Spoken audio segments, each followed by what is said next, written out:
ஆம்பதும் போடுறது என்ன தோசை? ஆனால் இப்போ போடுற தோசைக்கு பேர் பனானா வித் நட்ஸ்னா, இது பனானா அப்புறம் வந்து நட்ஸு அப்புறம் சாக்லேட்டு அப்புறம் அதெல்லாம் போட்டு பண்ணுறது. இதுக்கு ரேட்டுமே வெறும் 50 ரூபா தானா? போட்டேனே.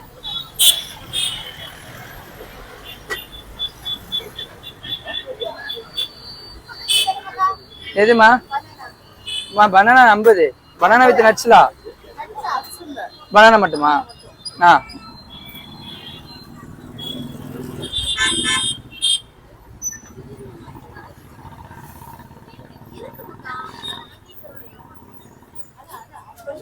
அம்மா அம்மா அம்மா இதுக்கு ஒரு சால்னா மட்டும் கேட்குங்க.